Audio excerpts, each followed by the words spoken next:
Everyone, it's Jen again. Hope you're having a good week and hope you had a good happy Halloween. Today I thought I would do another Let's Play video. This is a RenPY game that was submitted to the Women's Game Fest for the fall that just ended at the end of October. So this one is called Crafted to Hold You. I was looking for something that might have a little bit of a spooky vibe, so let's see how this game is. So far I have just opened it and I like the title screen. I think this kind of like chalkboard effect on the line work is pretty nice. We go into preferences. It has been customized. Font is clean and readable. So yeah, nothing to complain about here. Not sure how the volume is going to sound because there is currently no music, so I'm just going to turn it down to how I would normally have it when I play these kind of games, and we'll just see how that goes from there. Prologue. The house doesn't want me here. Not in the quaint ghost story sense, no whispering specters or mournful wraiths, just a pretty spiteful irritation that borders on personal. The switch clicks again and again.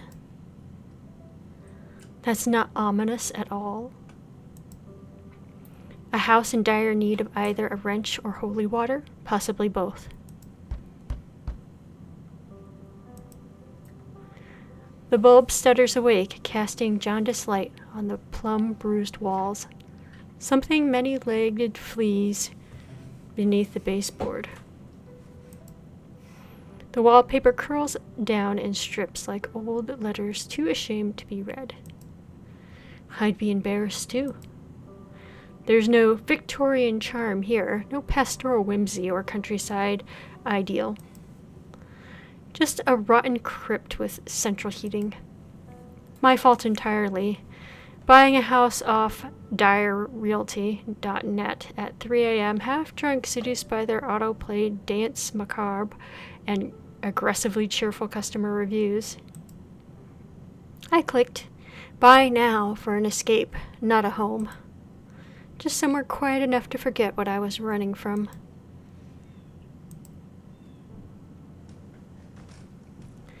The suitcase hits the floor, zipper surrendering instantly.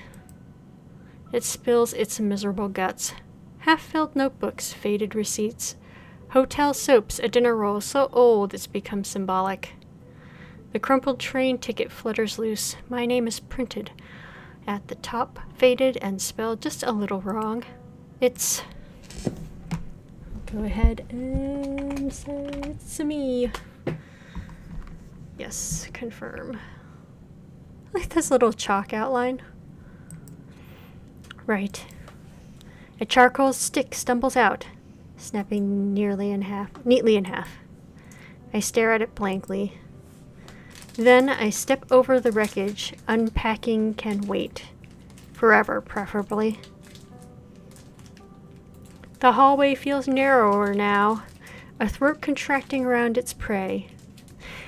I do kind of take back what I said about this font now that I've been reading it, because the spacing is a little bit strange. Like you can see right here when comparing the word feels with narrower now, it almost feels like two different fonts. It's a little bit distracting to me.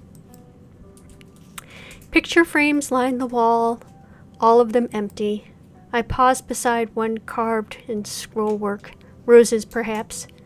It's unnervingly delicate in a place otherwise scraped raw. Just past it, a warped mirror edges webbed in dust. My reflection stares back, waxen skin, moon-circled eyes, mouth drawn tight in a weary disappointment. Except for a second. I thought her mouth moved. Yeah, I have a long time fear of mirrors in the dark, so I am going to cover it. A scarf dangles limply from the suitcase, tongue-like. I pull it loose, draping it over the glass. It settles into place like a shroud. Chipped counters, brittle grout. The kitchen has survived something. Actually looks pretty nice to me. Inside the fridge, a lone soda can and a note fastened with surgical gauze. Hope you heart the place. P.S. Air it out a bit. Pipes are old, but she's a beauty. Enjoy the fresh start. What happens if I read it again? Her mold is breathtaking. Open a drawer, revealing mismatched forks, sepia-tinted mugs, and a wooden spoon splintered at the neck. A knife block stands at attention. One slot is suspiciously empty. Isn't that normal? My knife stand's always missing a knife. At the bottom sits a music box, oddly pristine amidst the clutter. I lift the lid. A delicate melody spills out. On the underside, scratched into the metal, bore my Avenel, forever yours. Avenel. I close the lid quickly, but the tune keeps playing anyways, as if the music box doesn't want to get left behind. I press it to my chest, like I'm calming something fragile. Only then does the melody quiet, finally allowing to rest as if it's found who it was calling for. I stop at the living room's threshold, a space meant for dinner conversations, family portraits, and human warmth. No, not tonight, possibly never. I move on.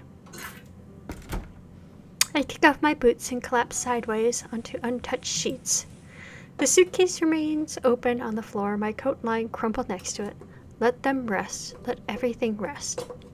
So did we buy a house that's just like completely furnished with whoever left it behind with all their things, and like we didn't bring our own things other than like a suitcase? I'm slightly uncertain.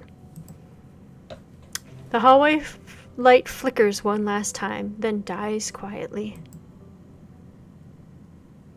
I close my eyes, waiting for sleep. But then... what now? Not the winds nor the pipes. It's too melodic, too alive. A lullaby half remembered, drifting through the room. It sounds like it's coming from the closet. Of course it is. Well, serenade me then. I'm not scared. Not exactly. The sound is too soothing, almost achingly gentle. But I'm not foolish either. I've watched enough horror movies to know better than to investigate midnight melodies.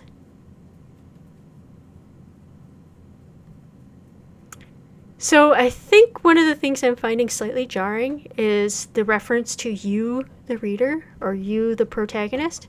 But then a lot of like I think maybe it would make more sense to me in my head if the dialogue, like when the protagonist is speaking out loud, they say I this, I that. That makes sense.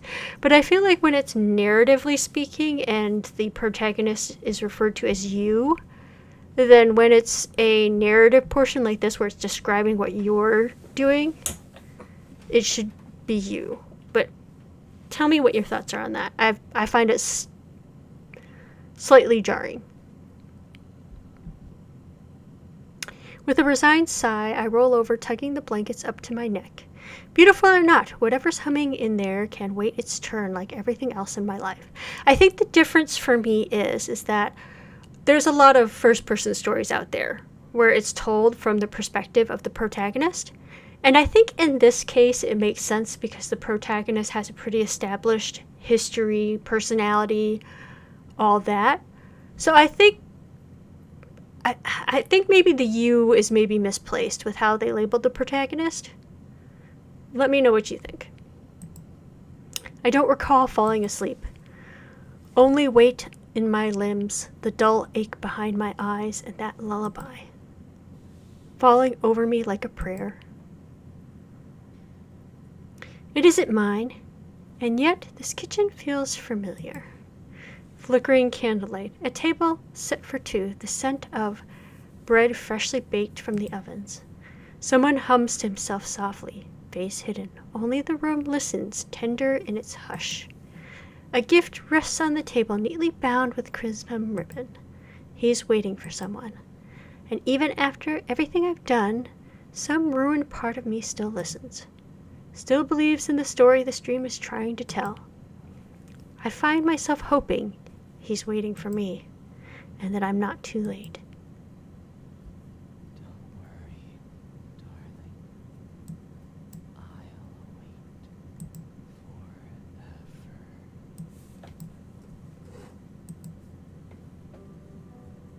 forever. I wake to a cold that isn't weather, but the aftershock of having left something too warm.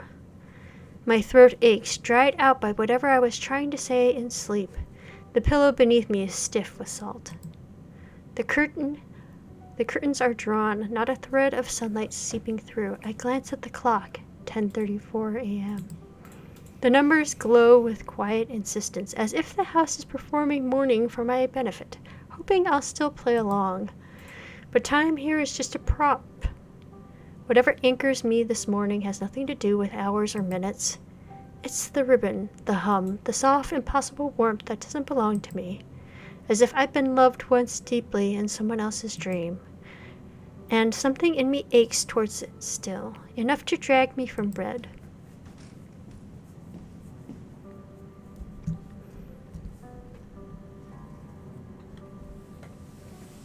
Let's try writing something down. Words don't land here anymore, only lips kissing. We've kissed so long our mouths have. I don't like that one, sounds creepy. Our mouths have forgotten how to open. I can only trace the edge of your name. Our long shadows swallow the path ahead, staining the white picket fence gray. Your hair. Both those are also kind of strange. I don't know why I'm writing this. Your hair pulls me in, tangling our search for ourselves in each other's hollow eyes. Oh, my dearest. Let's see what you have to say there. I want to press my gloved hand onto your powdered face. I'll sit for a while, the pen warm in my grip. It feels like I borrowed the hand that wrote, like the poem belonged to someone else first. Someone who remembers how it ends. What now?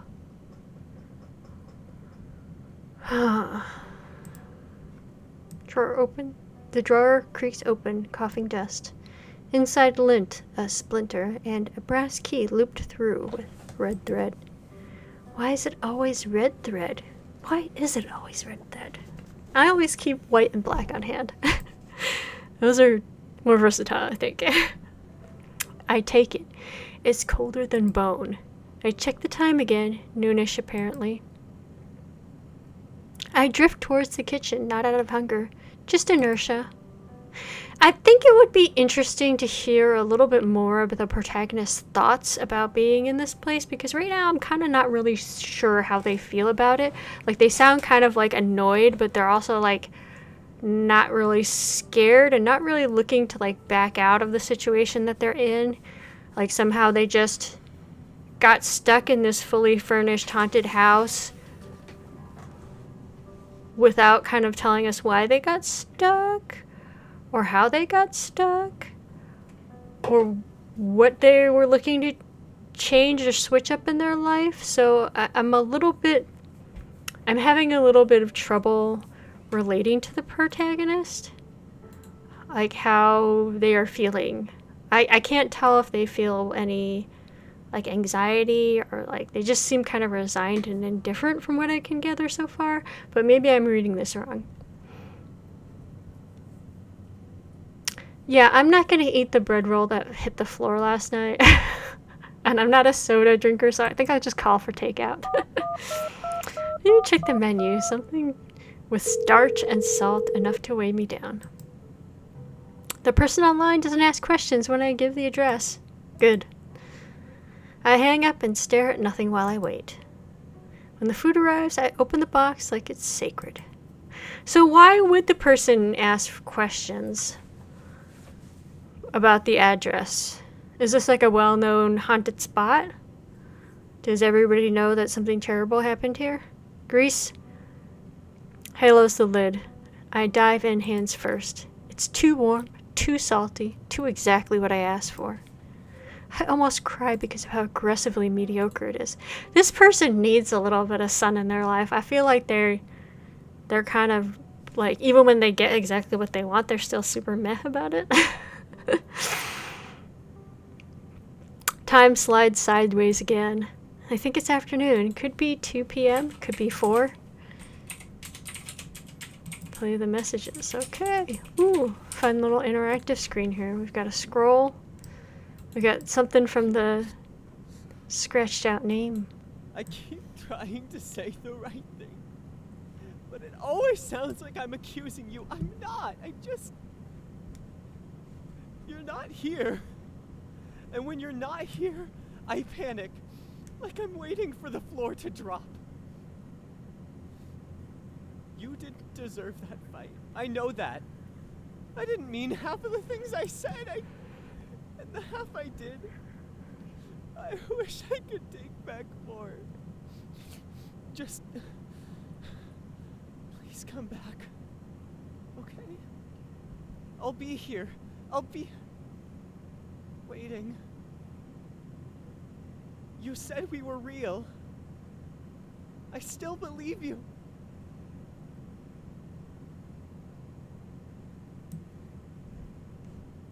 I think that's over.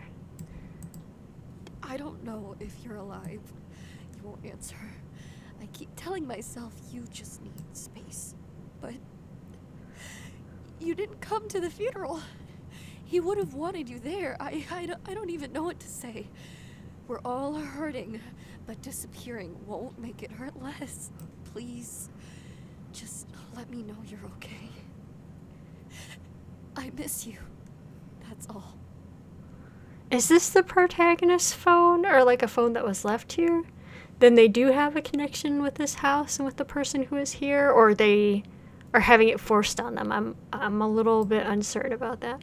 Hey, so I know you're probably not checking these, and I hope I'm not making things worse or guilting you, but I just wanted to say we don't blame you. None of us do. I know you think it's your fault, but it's not. Everything just fell apart so fast that night. And I keep wondering what I would have done if it were me. Probably something worse.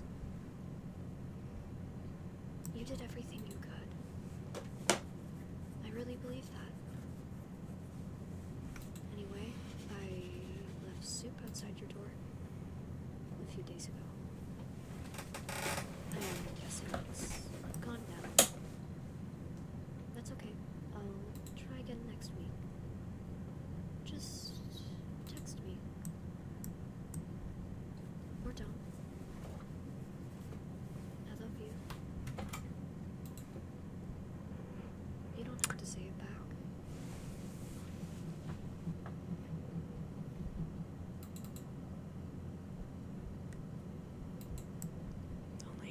Only 5 days from the kind of freaked out message.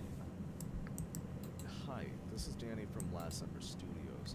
Just checking in about the final text panels for the Temple's chapbook. No pressure on delivery time. I just wanted to make sure everything's okay on your end. Let me know if you need an extension or want to drop the project entirely. Take care. Doesn't look like any Hi, of these. This is Danny from Last Summer Studios. Just checking in about the final text panels for the Temple's chapbook. No pressure on delivery time. I just wanted to make sure everything's okay on your end. Let me know if you need an extension or want to drop the project entirely. Take care. What now?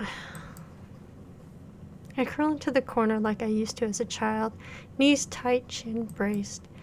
The curtains are still closed, but I can feel light pressing at the fabric behind my back uninvited. Somewhere outside, a bird sings or screams. It's hard to tell. I sit too long. Long enough to wonder if something's been behind the fabric this whole time, just waiting for me to sit here. I step away and try not to look back. I've done enough to call it a day. Not that I can define what any of it meant. I sit, I lie down, I sit up again, like I'm waiting for someone to stop me. For a second, just a second, I swear I smell something. Bread, wine, thyme, like someone's been cooking. I blink, and it's gone. Eventually, I put something on, a random film I've seen too many times, the kind you don't have to follow, just let bleed into the room. The light from the screen flickers against the wall, my eyes blur. There it's again, that sound, but I'm too tired to be afraid. I close my eyes, or maybe they close on their own. This time it draws close, very close, as if someone's at my bedside waiting for me to fall asleep first. You finally came back to me. Did I?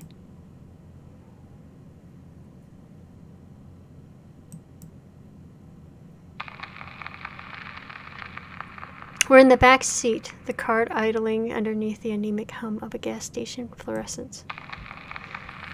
So-and-so leans against the window, breath fogging the glass in soft clouds, his coat bunched behind his neck with some sad attempt at a pillow.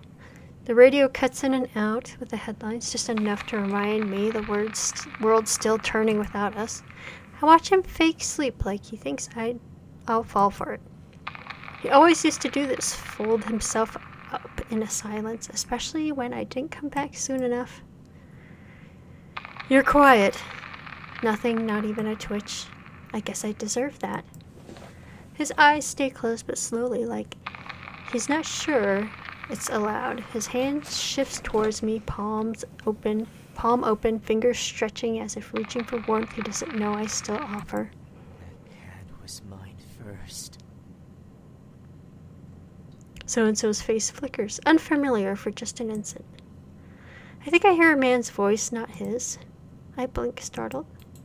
Then everything settles like it never slipped at all. His hand stays there, frozen mid-reach. But I can't shake the feeling someone else is watching from outside the glass. I'm more passive. I let the silence pass through us untouched. Regardless, I already know the answer I gave when it actually mattered.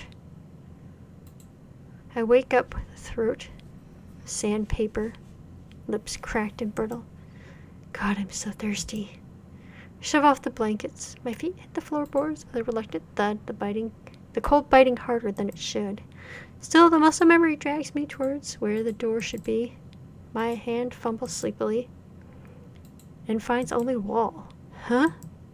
I rub my eyes, but clarity doesn't follow. The doorway is simply gone. Did I even wake up? My pulse quickens, eyes darting across the room, restless until they catch it. A different door, slightly ajar, half burned to a shadow along the far wall. It's exactly where the closet used to be. I stagger backwards. Nope. It's not right. I squeeze my eyes shut, digging my palms in. Wake up. This is your cue, idiot. I slap myself. Pain blooms. Real. Too real, but nothing changes. And the worst part? There's no exit behind me, no hallway, no escape. If something steps through, I freeze. The humming starts soft, just barely audible. The same melody that haunted my dreams last night. It eases into the hollow ache behind my ribs, filling it. It moves like memory. I remember you, it seems to say. I'm still here. Something inside me pulls tight, then snaps. Everything I tried to hold together unraveling all at once. As if someone else's yearning poured through my veins. It doesn't matter. The humming calls, and I have no choice but to answer. Oh, let's just face this head on. My feet move before I decide to. Each step grows lighter, drawn forward by the melody. Beyond the door, a hallway stretches forward, familiar yet altered. So we have paintings here where there used to be empty frames. It leads into a haze of amber candlelight, flickering through the gauze. Like a moth entranced, I drift forward. And then I see him. A man stands by the windowsill, humming softly as he waters a pot of time like it's the only thing that matters. The leaves tremble with each drop, brush tenderly against his fingertips.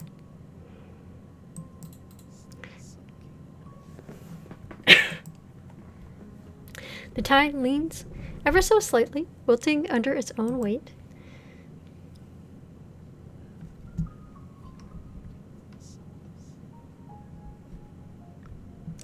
Let's turn up the voice a little bit.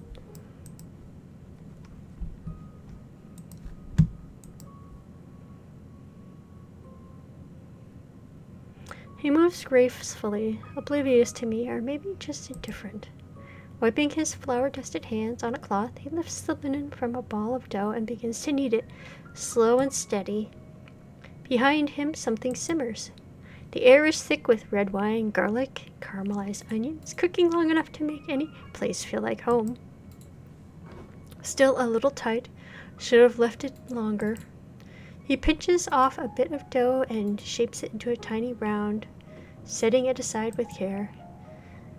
This is supposed to be my dream, I think, but watching his quiet ritual unfold, I don't feel like the dreamer as much as the intruder, like I've slipped into his memory instead.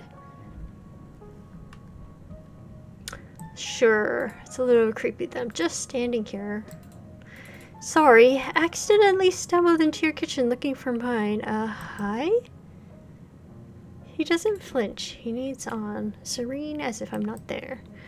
I reach to knock on the door frame, but my hand passes through, spectral. Cool, different planes of existence. Makes sense. Stand awkwardly, really grateful he can't see me.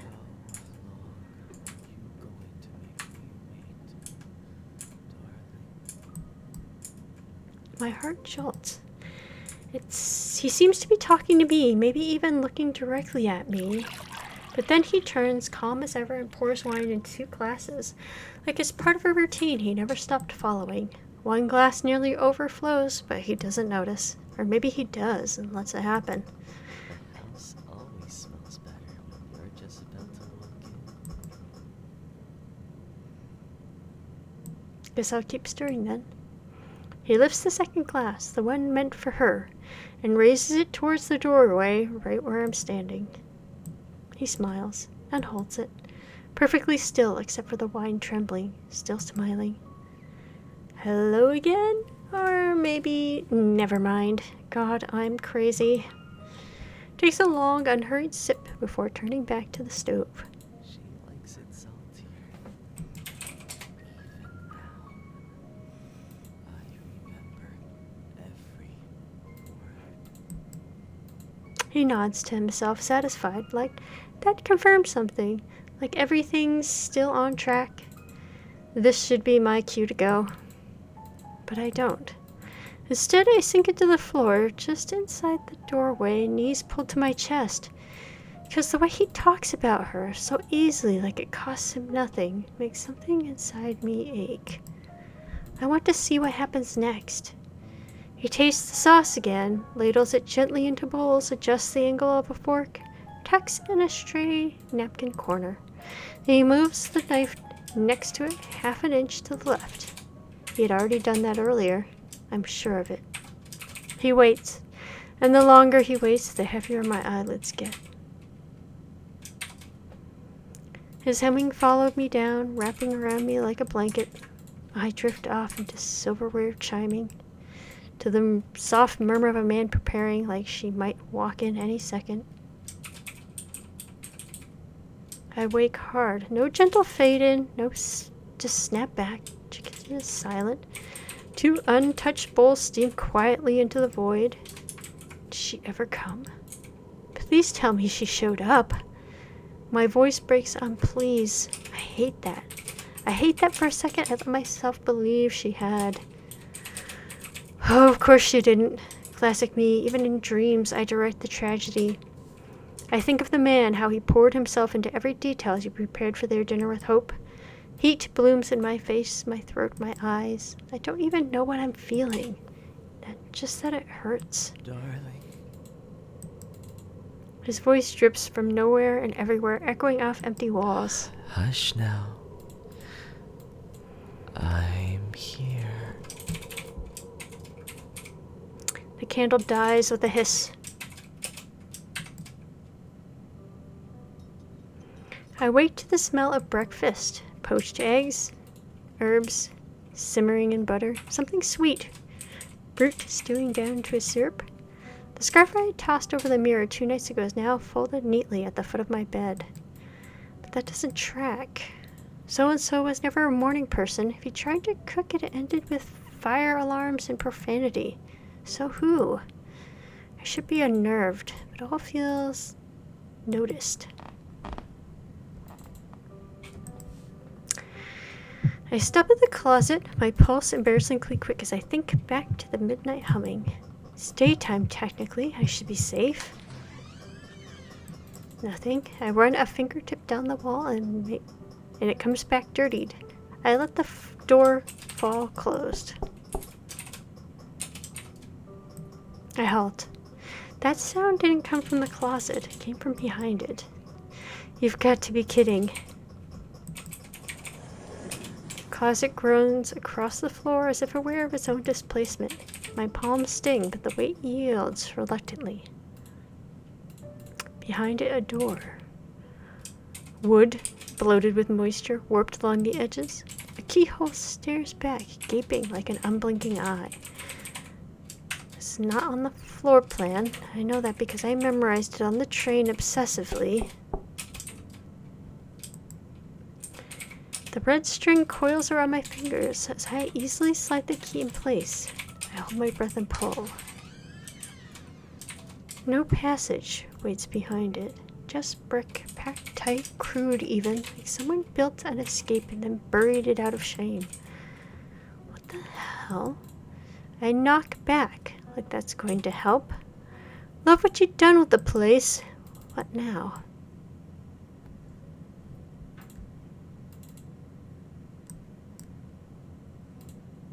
Pick up the sketchbook from the floor and shake off dust.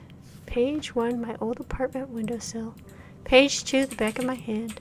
Page 3, a bowl of bruised plums. Page 4, receipt folded into half-collapsed origami. Page 5, pigeon with one mangled foot. Page 6, row of crooked spice jars. Page 7, abandoned neighborhood park at night.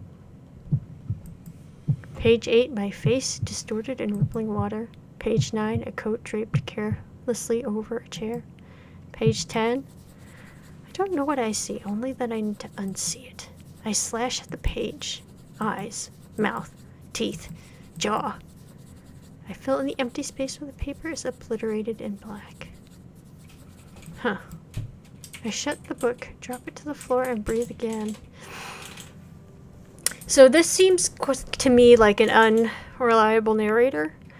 I get the feeling from what they've revealed that they researched this place before they came. They knew that there was some kind of like weird circumstances involved in this place, and maybe they were trying to add some excitement or mystery to their life.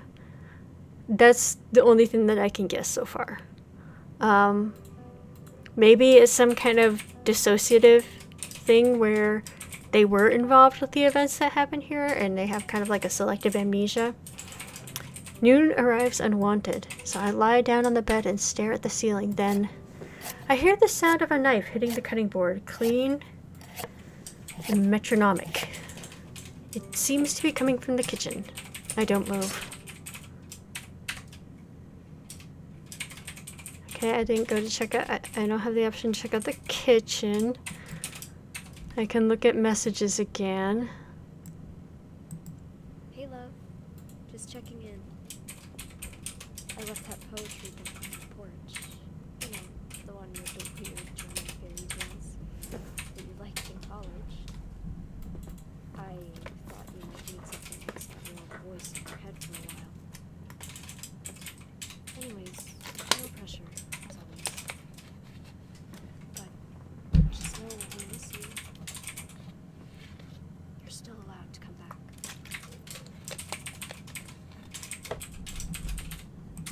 This is a reminder. Your message has not been retrieved. You have 200 messages left. Goodbye.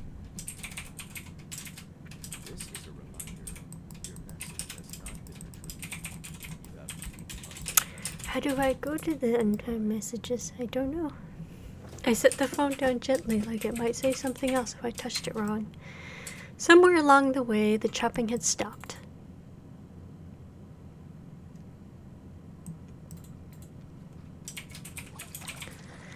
Also standing knee-deep in the river, unmoving, as if he belongs to it now.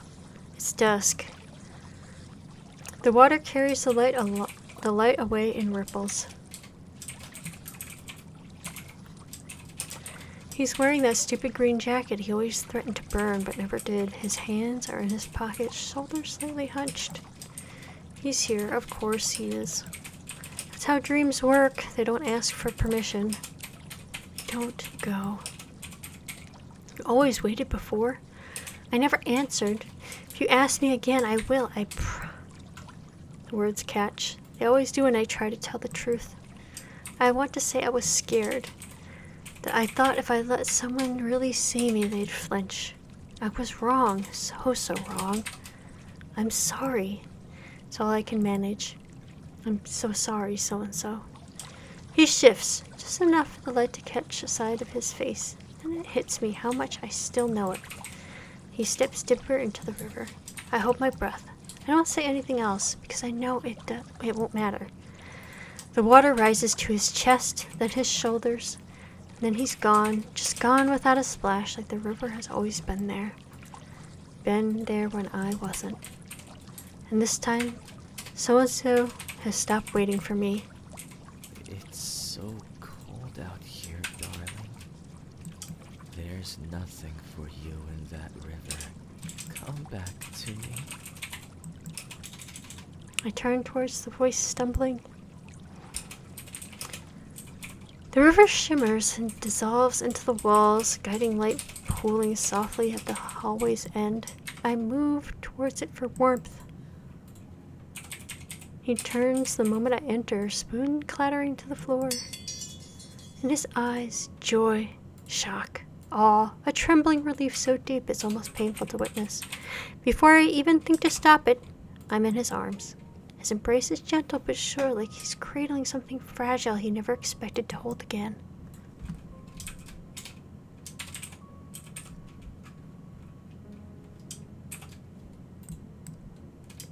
You hold me like I'm about to shatter. Did you lose someone too? No, silly thing. I was only ever waiting. I knew you'd find your way back to me. Maybe he's mistaken, or maybe I'm the one who's forgotten. May I ask your name? Of course, I don't blame you for forgetting. It's been so long. Sylvain. Name feels foreign and elegant. My tongue hesitates around its edges. Say it again. Please. Sylvain? He exhales shakily like it's the first breath he's taken in years. And what about your own name, darling?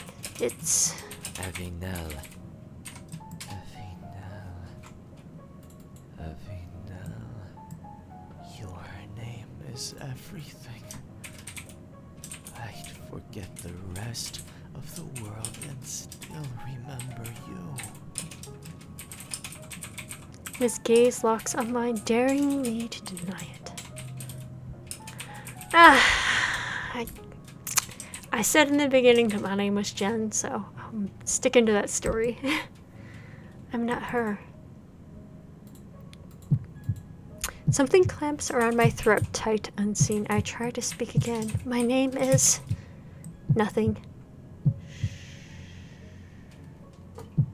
So now I think I'm starting to get something that the protagonist lost somebody who was like important to them, and then this ghost has also lost someone who's important to them. So maybe they're kind of both trying to fill that gaping hole with each other in a roundabout way. Well, this guy in a not so roundabout way, but the protagonist in a roundabout way. His voice is calm, even tender. And if my inability to speak has been expected. You said enough by simply returning. He leans in close enough to smell the thyme on his skin. Now then, have it now. I hoped you'd come hungry. Day is special after all. He gestures towards the table rather shyly. Oh, I don't know if I'm gonna pronounce that right. Ko'ovin listens in the dark, wine like liqueur. A linen-wrapped loaf of bread rests beside it. 2 glasses of red wine catch the candlelight, one half drunk, the other waiting untouched. I recognize this. It's the meal he made yesterday, the one that never got eaten. But now here it is again, fresh and perfect for me. Anniversary. I know it's simpler than the dinners you prefer at your estate. He hand lowers, embarrassed to have pointed. My stomach twists hungrily, compelling me towards the table. The chair sighs softly as I sit. Without realizing it, my fingers find the fork. Sure. This is probably a bad idea. The meal melts on my tongue, rich and sweet, coating my senses in velvet warmth. Across the table, Sylvain's gaze softens. He fills my glass and his own. I didn't forget, you know. You said you had a surprise for me. I freeze mid-swallow.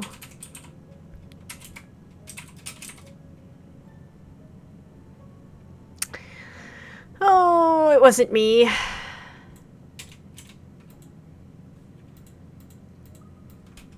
feel like lying is bad. Of course you'd say something like that. He takes my hand warmly, deeply moved. Yes.